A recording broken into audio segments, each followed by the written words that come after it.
You know, when you think about the twilight of a massive globe-spanning empire, it's really easy to just like picture this grand cinematic Oh, climax. yeah, like the classic Hollywood ending. Right. You imagine, I don't know, enemy forces storming the gates, raining fire down on the capital, and just this overwhelming external force finally bringing the giant to its knees. Right, the barbarian hordes breaching the walls while the emperor just sort of watches it all burn. Exactly. But historically speaking, I mean, that is almost never how it actually happens. No, it really isn't. Yeah, the Twilight of Empires rarely begins with enemy fire. It almost always starts with, their own internal miscalculations. It starts with hubris, bad math, and unforced errors. And so that brings us to the focus of today's deep dive. Which is a fascinating one. It really is. We are looking at a fiercely critical, widely circulated essay today. It's titled The Cost of Arrogance, a War Without a Decent End. Yeah, and it is a really striking piece of writing. I mean, it pulls absolutely no punches in its analysis of modern global strategy. It really doesn't hold back. So our mission today is to unpack the author's core argument, which is basically that the current U.S. administration has engaged in this impulsive, almost reality TV style conflict that has severely damaged its global standing. Right. Now, real quick, before we dig into the weeds here, I want to be super clear with you, our listener. This essay contains highly politically charged commentary. Very much so. Yeah, it is deeply critical of the current U.S. administration and its approach to global affairs. So we aren't here to endorse the author's politics, take a side, or, tell you who to vote for. Absolutely not. Our goal today is strictly to decode the mechanics of the author's argument because, well, whether you agree with the politics or not, the points this essay raises about how global power actually functions are just fascinating. They really are. Because the author's core thesis isn't just a basic critique of the fact that a war was started. The fundamental issue, as they lay it out, is really the execution. The author argues that this military action was launched at precisely the wrong time, aimed at the wrong target, and most importantly, with absolutely no clear path to a graceful exit. Yeah, they use a really powerful phrase early on. They say the most terrifying aspect of this conflict isn't its brutality, it's the absurdity of it. Which is a heavy word to use when you're talking about geopolitics. Absurdity. Totally. But to understand why the author views this specific conflict as absurd, we have to look at the historical contrast they draw. Okay, let's unpack this, because the author goes back in time quite a bit to make this point about moral framing, right? Yes, exactly. They lay out a very specific historical progression. Yeah. The author points out that, during World War II, President Roosevelt gave the American people and the world a remarkably clear moral reason to fight. Right, a definitive cause. Yeah. And then you move to the Cold War. Even in that incredibly complex, messy geopolitical chess match, the U.S. successfully framed itself as defending a specific, recognizable world order against authoritarianism. And even jumping forward to the Gulf War, the essay notes that America managed to package itself as the maintainer of rules, like the enforcer of international norms. Yes. There was always this overarching narrative of, we're doing this for the greater good of global stability. Exactly. But the author argues that today's conflict is entirely missing that foundational narrative. When they reference the current, quote, undeclared sudden attack, they are talking about a massive shift. I mean, we went from careful, deliberate coalition building to unilateral, impulsive strikes. Actions that shock our allies just as much as our adversaries. Yes, and the essay describes this approach as being driven by a traitor's short-sightedness. A traitor's short-sightedness. Yeah, there is no grand strategic goal, there's no long-term industrial preparation to sustain it, and the author claims literally no one in charge has bothered to answer the most basic question of military strategy, which is, what happens after the fighting stops? Wow. It sounds like I'm picturing a chess grandmaster who suddenly just sweeps all the carefully positioned pieces off the board, Right. walks over to a roulette wheel, and decides to bet their entire life savings on a single spin of red. That's a great way to put it. It's not strategy anymore, right? It's just a gamble. Yeah. And the text argues that this gamble completely shattered decades of America's carefully crafted moral posturing. Decades of it. Yeah. Because for over half a century, the U.S. cultivated this image of a nation that only uses overwhelming force when it is absolutely, quote, forced to act in the name of justice. But now it just looks like a political stunt. Right. Which leads me to ask you, why does the author believe losing this intangible moral high ground is actually more damaging than losing tangible things, like, Hmm. a stockpile of multi-million-dollar missiles? Well, what's fascinating here is how the author defines the true currency of a superpower. Okay. Because we tend to think a superpower's ultimate strength is measured in the sheer tonnage of its weapons, Yeah. right? Or the size of its aircraft carriers. Right, the hardware. Yeah, the hardware. But the argument here is that its true strength is its credit and its predictability. Credit, like, you mean like global reputation credit? Moral and strategic credit, exactly. When a military action looks like a desperate political gamble rather than a principled stand for international order, the superpower surrenders that moral high ground. Right. And here's why that matters. A depleted arsenal of missiles can be rebuilt in a few years, assuming your factories are running. But moral authority? That's harder. Way harder. That global belief that your actions are fundamentally justified and that you can be trusted to act rationally. Once that is shattered, it is infinitely harder to rebuild. I mean, you can't just authorize a trillion-dollar budget to manufacture more global trust. Man. So if you've just surrendered your moral high ground by treating strategy like a casino game, what happens when you actually need someone to cover your blind spot? That is the big question. Yeah, because that's where the author sees the real damage taking shape, right? The diplomatic fallout. Right. And the author paints a very bleak picture of this diplomatic landscape. Yeah. They point out the sheer absurdity of an administration systematically alienating nearly every single one of its partners. Right before needing them. Exactly. Right before finding itself in a massive conflict. We're talking about, waving terrorist sticks at European allies, openly mocking their leadership, hurling insults at immediate neighbors like Canada and Mexico. Yeah, and humiliating long-standing Asian partners. Exactly. The author notes this constant rally-style rhetoric coming out of Washington, this repetitive drumbeat of America's losing out and everyone else is taking advantage of us. It's basically grievance politics. It is, and the author makes a sharp distinction between domestic political theater and actual international relations. Oh, interesting.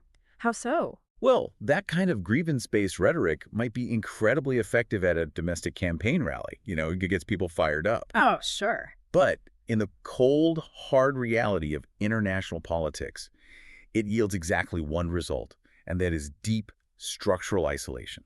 That makes total sense.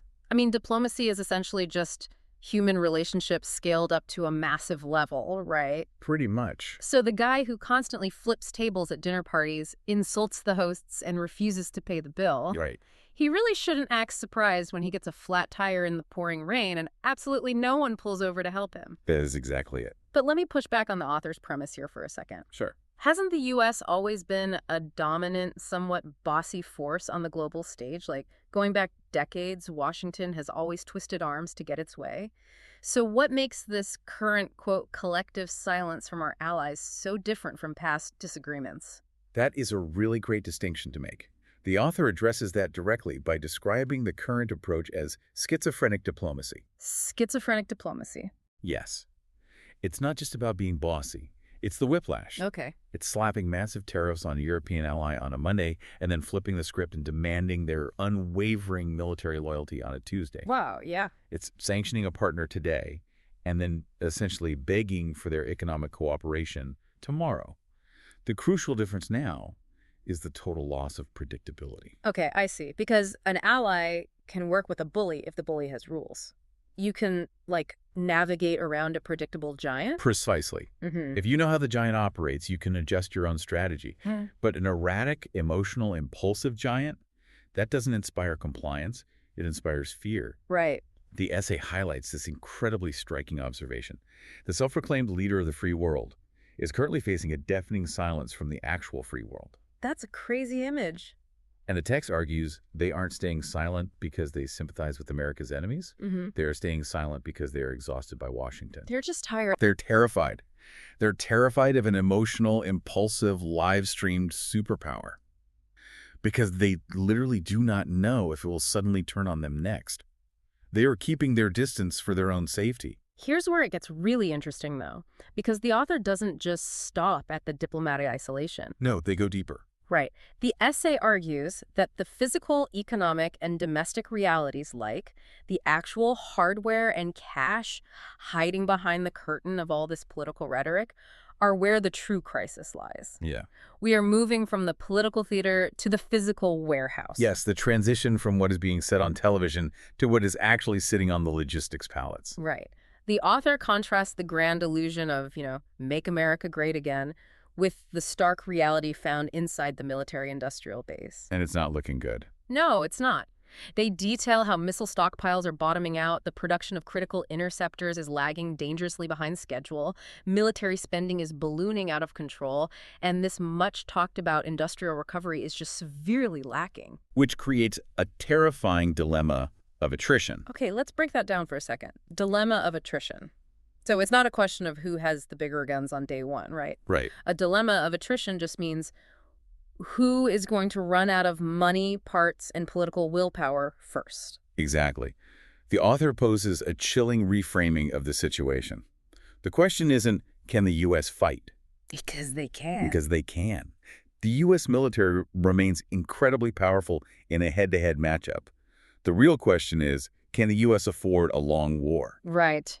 Because you can't just flip a switch and build highly advanced interceptor missiles. You need skilled labor, you need specialized supply chains, you need rare earth metal. So that takes time. That takes decades to build up, but it only takes a few policy decisions to offshore or dismantle. And the timing of this realization has this deep, tragic irony to it. The author points out that we're looking at the upcoming 250th anniversary celebrations of the United States. All the optics of that. Right. This was supposed to be the ultimate empire renaissance show, a victory lap for the undisputed heavyweight champion of the world, but reality is completely crashing the party. And the list of uninvited guests to this party is long.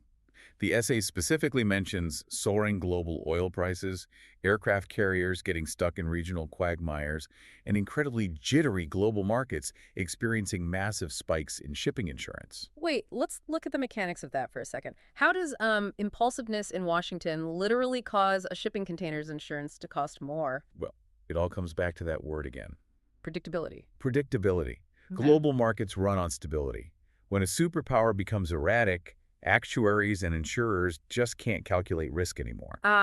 If they don't know whether Washington will blockade a strait or sanction a country or launch a unilateral strike tomorrow, they have to assume the worst. Right, they have to cover themselves. So they jack up the insurance rates on cargo ships today. That impulsiveness directly creates supply chain chaos. It makes everything you buy more expensive because the risk of moving goods around the globe has skyrocketed. That makes so much sense. It's a direct domino effect from a podium in D.C. to the price of goods in your local store. Exactly. And all of this external chaos is happening while the U.S. is internally exhausted. Like, the text points to astronomical national debt, the crushing weight of long-term high interest rates, a hollowed-out manufacturing sector, and severe social and political polarization tearing the country apart from the inside. And yet, despite all of these structural fires burning, the rhetoric coming from the leadership hasn't changed. Right. The author describes the U.S. transitioning from being a casino boss with bottomless pockets who could afford to take any hit to now being a heavily indebted old tycoon keeping up appearances. I love that phrase. They call it empire performance art. When I read that, it instantly reminded me of a homeowner whose massive, sprawling mansion has a caving roof. The basement is flooding, water is pouring everywhere, but they're still standing out on the front porch wearing a tuxedo, screaming at the neighbors about how great their property value is. That is the exact psychological state the author is trying to convey. It's the desperate need to maintain the illusion of absolute control when everything behind the facade is crumbling. Right. Inside, they are frantically running around with buckets slipping on the water, entirely overwhelmed. But outside, it's all bravado. And the essay argues that this performance, this insistence on projecting invulnerability when the cracks are obvious to everyone, it actually makes things worse. It erodes global trust even further. How so? Because the rest of the world isn't blind.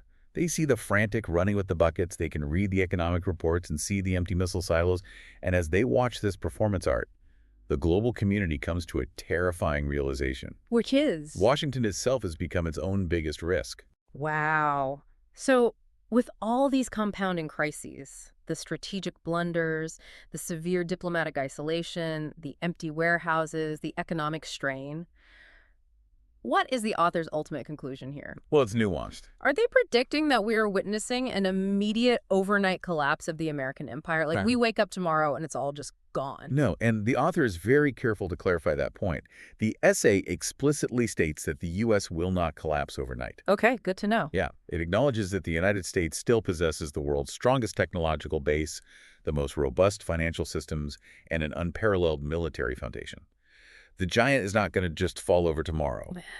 A massive but. Right. The real danger, the author argues, is not a sudden, spectacular defeat on a battlefield. The true fatal threat is creeping isolation. Creeping isolation. Yes. The author argues that when your allies begin to fundamentally doubt your judgment, Right. when neutral nations begin to doubt your basic stability, and when global capital begins to doubt your creditworthiness, you lose the single most important trait a superpower can possess. Which is what? You lose, as the author puts it, the ability to make others want to follow you. So what does this all mean? The text draws a massive historical parallel here to drive this point home, right? It does. They compare the current trajectory to the fall of the Roman Empire. But they frame it differently than the usual barbarians at the gate story we talked about at the beginning of this deep dive. Right, because Rome didn't lose all its legions overnight. It wasn't one single battle that ended it all. Rather, it was a slow, creeping psychological shift. Like, people across the empire and outside of it slowly started to feel that Rome just isn't that reliable anymore. Exactly. It's like the roads aren't as safe, the currency doesn't buy as much, the local governor is acting erratic. It's the erosion of faith. And the author argues that the U.S. is currently trapped in a deeply agonizing gridlock because of this exact erosion. Look at the options the essay lays out for the current conflict. Okay, let's hear them. Continuing to fight costs too much money and depletes too many irreplaceable resources. Right. Retreating causes a massive, unacceptable loss of political face. Begging allies for help results in cold, indifferent stares, and scolding those same allies for not helping only pushes them further away. It's a complete strategic dead end. It is. And the essay traces every single one of these dead ends back to a chain of self-inflicted miscalculations. It was the wrong time, the wrong target, and the wrong methods, all orchestrated by people who, the author claims, are treating high-stakes international politics like a disposable reality TV show. So if we look at the reality on the ground, the fireworks are still going off for the 250th anniversary. Right. The political speeches are still incredibly passionate. The rallies are still packed. How exactly does the author want us to view the current state of this, quote, exhausted giant? If we connect this to the bigger picture the author is painting, it reveals a profound and tragic irony. The existential crisis facing the empire wasn't triggered by an external enemy who suddenly grew 10 times stronger and outmatched them. No. The wounds are entirely self-inflicted. The essay concludes with a really haunting image. It suggests that while the fireworks pop and the speeches echo, the global audience is no longer hearing the rhythmic, confident drumbeat of imperial triumph. Wow. Instead, what the world hears now is the heavy, labored breathing of a giant that is slowly suffocating under the weight of its own debt, its own isolation, and its massive overextension. Man, it is an incredibly sobering perspective. Truly. To wrap up our deep dive today, the source material we've explored paints a remarkably detailed, highly critical picture of a superpower in transition. It really does. The author's thesis is that by trading steady strategic predictability for impulsive reality TV showmanship, the administration hasn't just started a war. It has alienated its closest allies and drained its own physical and moral resources in the process. It's a portrait of an empire that is fighting battles it hasn't planned for, with allies it has pushed away, using resources it can no longer easily replace. And doing it all while standing on the balcony, insisting that everything has never been better. Exactly. The Empire performance art.